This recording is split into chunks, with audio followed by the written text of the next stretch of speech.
my name's Brainybren and I'm back again for another episode of Rust, and today I'm playing around with electricity and I'm just finding this hilarious really, because all them die-hard Rust players who've been calling role players for years, they're now in the base setting up electricity, and I just think it's well funny.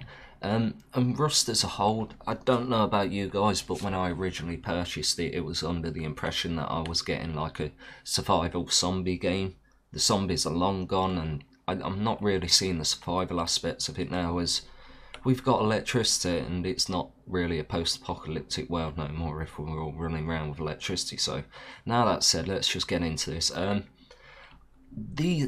electricals, I've had to break them into three parts just to make sense of it. So we have our electrical generation, which is your windmills, your solar panels, and then we appear to have these small generators which seem to just output a set amount of unlimited electricity without needing to be refueled or something. Maybe I'm missing something, but I'd imagine a generator like this would need some kind of fuel to keep it running, but we'll see. I'm not playing around with this electricity yet. This is the first time I've really done it, and I've just set this up. I've not watched any videos, not listened to what anyone else has said. I prefer to go in and figure out stuff myself, if that makes any sense. So now we drop down, we have our power generations, and my favourite bit, accessory wise, as I'm calling all these bits and bobs we're placing everywhere accessories, is this, a root combiner. You can take two power generations, stick it into a root combiner, and then output one into a battery like so. And this is basically like in real life a series circuit, so this is pretty handy for hooking stuff up. Okay, so the second arm I want to talk about is the electrical branch. This allows you to branch off from the main line by a set amount of power. So basically what I've got going on here is I don't want all the power from my wind turbine going down here. I want some to go off onto this battery, but I don't want 50% of it to go to this battery. You can set the amount you want to split off. So I send it into there and then I'll split it again, and I'm getting two batteries out of it. It's very simple and very intuitive, that bit. It's quite nice, I like it. Then if we come around here, we have this strange exhaust switch. I can't really find no use for it really, but basically when it's got two power inputs, it disables its output. So basically what that means is if you lose one power source, this will light up. So you could use that as a signal or something, so you know someone's fucking about with electrics in your base. That light would light up if you've lost a genny over one side.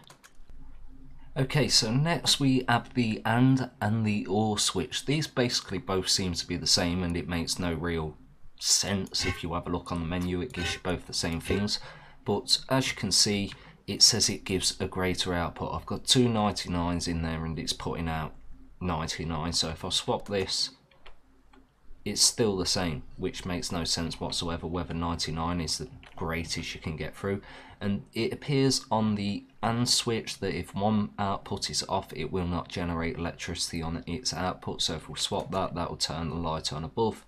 They really make no sense, and I can see no practical use for them in a base. Next we have like the most handiest thing I think ever. I've basically got a timer set up here on a switch. So this switch is on into the timer, and I've told this timer I want the doors to open for 5 seconds. So there we go, let's give it 5. And there you go, quite simple. That's quite nice and handy. You could probably use that to trap raiders within your base, but you really have to think about it throughout the build and how you want to do it. Like the way I'd use this is maybe in conjunction with a laser sight, to have a double door here that would come across to block them after it let them through this one, so they wouldn't suspect it at all, if that makes any sense. So maybe a timer opens up that one, but after 5 seconds this one closes and traps a raider in this block. Just an idea I'm playing with. Maybe I can get it down and nice in a base, but that'd be enough thing completely. And then the coolest thing I think is the laser sight thing. So there you go, that triggers the door, but the best use I've found for this is if you can position it in such a way that it's broken here, you can trap a raider, and I mean I'm screwed, I can't get out of there. And I mean that could be pretty handy in a raid situation. So now we close that up and let's just fly up a bit. Yes, another interesting accessory is this splitter. You can take one power source into it and then split out to 3, which is really handy in a situation like this with the door and the timer. It worked really well for me, so let's swap that and show it again. But the only real use for these electrical devices I'm seeing here is maybe a trap situation.